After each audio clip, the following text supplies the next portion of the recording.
আমি পিয়ালি। তো আজকে আমি চলে এসেছি আমার বেশ কিছু দিন ধরে পড়া কিছু বই নিয়ে কথা বলবো বলে। তো আমার অনেক দিন ধরেই ভিডিও করা হচ্ছে না বেশি, তো একসাথে অনেকগুলো বই যেগুলো পড়া হয়েছে আমি সেগুলো নিয়ে একটু কথা বলে নিই। বিশদে কিছু বলছি না, বিশদে কিছু যদি মানে ডিটেলস আমি আমার যা মনে হয়েছে সেটা ইনস্টাগ্রামে অলরেডি শেয়ার করেছি। তো ইনস্টাগ্রামের প্রোফাইলের লিঙ্ক আমার ডেসক্রিপশান বক্সে দেওয়া আছে, যদি কেউ চায় তো দেখে নিতে পারে। তো আমি এখানে শুধুমাত্র কী বিষয়বস্তু কীরম লেগেছে সেইটুকুই বলছি। আচ্ছা, প্রথম বই হচ্ছে লোককথার অলৌকিক প্রথম খণ্ড ভারতবর্ষ, যেটা এবছরই অন্তরীপ থেকে প্রকাশিত হয়েছে। এবং এই বইটাকে একটু দেখিয়ে নিই।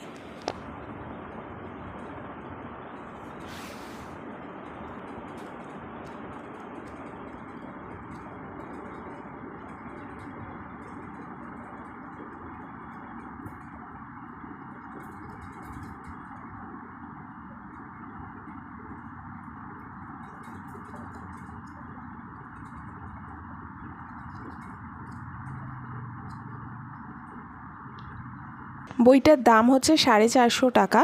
বইয়ের মধ্যে সুন্দর অলঙ্করণ আছে, যেটা দেখালাম। আর হচ্ছে বইটার পৃষ্ঠা বা বাইন্ডিং কোয়ালিটিও যথেষ্ট ভালো। এবং বইটির বিষয়বস্তু হচ্ছে বিভিন্ন ভারতবর্ষের মধ্যে অবস্থিত অঞ্চলে আঞ্চলিক যে কিছু ভৌতিক আবহ তৈরি হয়েছে, ভৌতিক গল্প তৈরি হয়েছে, সেগুলো সেখানকারই কিছু সমস্যা থেকেই অন্তর্গত হয়েছে।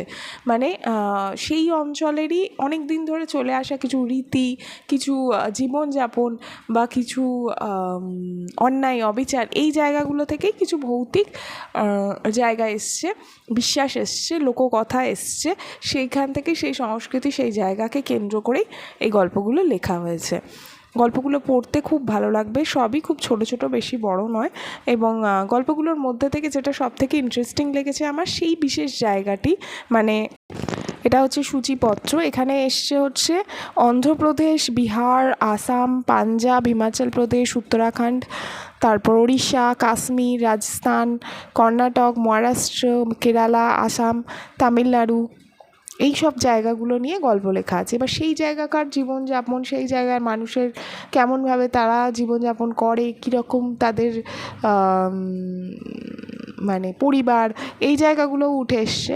এবং সেখানে তার সাথে সাথে তাদের যে কিছু কিছু ধর্মীয় বিশ্বাস, তাদের যে মানবিক জায়গাগুলো, সেগুলোর জায়গা থেকে এই ভৌতিক আবহগুলো তৈরি করা, বা ভৌতিক আবহগুলোর যে জায়গা সেগুলো উঠে এসছে। তো এবার এই বইটার বিষয়বস্তু এটাই, এবং আমার বেশ ইন্টারেস্টিং লেগেছে। এখানে একটা ম্যাপও দেওয়া আছে। তো ভীষণ সুন্দরভাবে এটা তৈরি করা হয়েছে।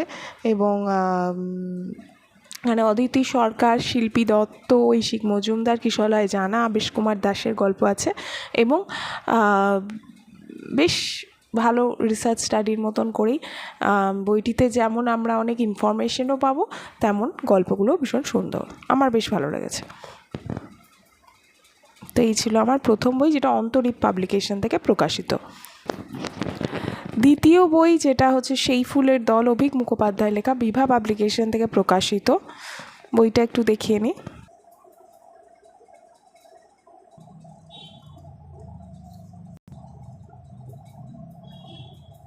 আচ্ছা, এই বইটির দাম 399 টাকা। এই বইটি মূলত ভারতীয়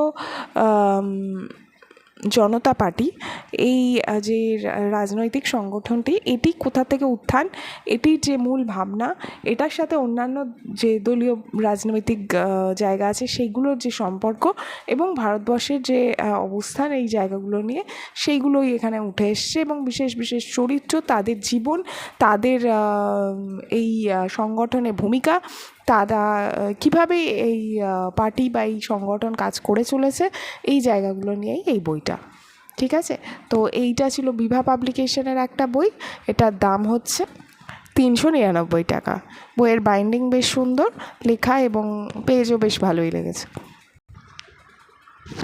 এবং রাজনৈতিক আমি বেশ কয়েকটা বই পড়েছি, যার থেকে আমার কিন্তু এই বইটা যেভাবে লেখা হয়েছে, যে জায়গাগুলোকে তুলে ধরা হয়েছে, সেটাও আমার বেশ ভালো লেগেছে। পরের বই হচ্ছে কৌশিক দাসের লেখা জাহান নামের কিস্সা। এটা নতুন প্রকাশিত হয়েছে, এটা বুকলুকের বই।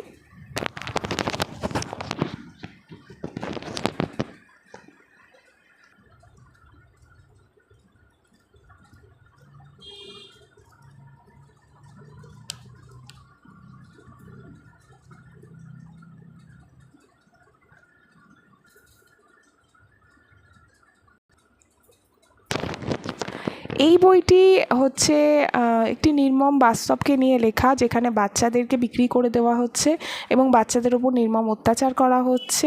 কিভাবে সেই র্যাকেট চলে আসছে বছরের পর বছর, যুগের পর যুগ ধরে, এবং কিভাবে সেই র্যাকেটের থেকে বাচ্চাদেরকে উদ্ধার করা হবে।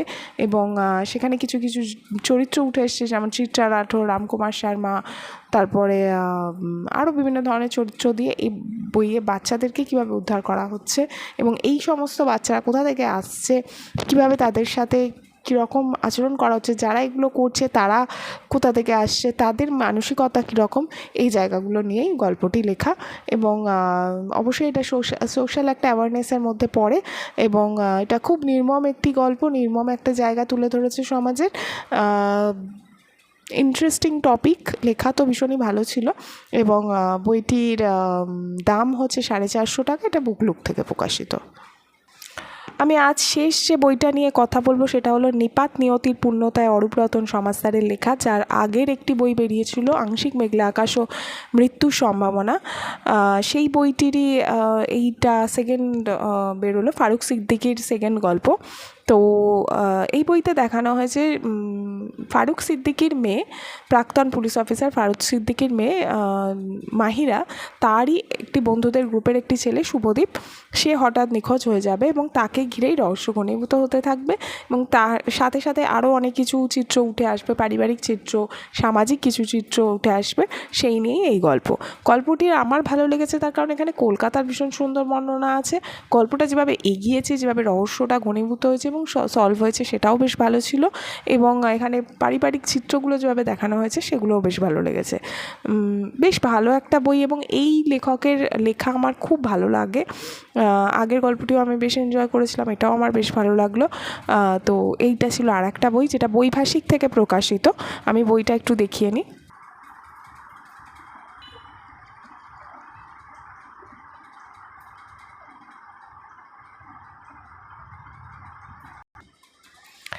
এতে কোনো অলংকরণ নেই, কিন্তু বইয়ের কভারটা ভীষণ সুন্দর এবং বইটার পেজ কোয়ালিটি, প্রিন্ট কোয়ালিটিও বেশ ভালো। বইটির দাম 550 টাকা। এটা বৈভাষিক থেকে প্রকাশিত। তো এই ছিল আমার শেষ বই। এই ছিল কিছু বই যেগুলো নিয়ে আমার মোটামুটি একটা বলার যে কীরকম ছিল বইগুলো। তো এটাই শেয়ার করে নেওয়ার ছিল এবং আমারও এখানে রেখে দেওয়ার ছিল যে বইগুলো আপাতত শেষ হয়েছে। তো আবার অন্য কোনো একটা ভিডিওতে আবারও এরকম কিছু বই নিয়ে কথা হবে। আজ এই পর্যন্তই। খুব ভালো থেকো সবাই।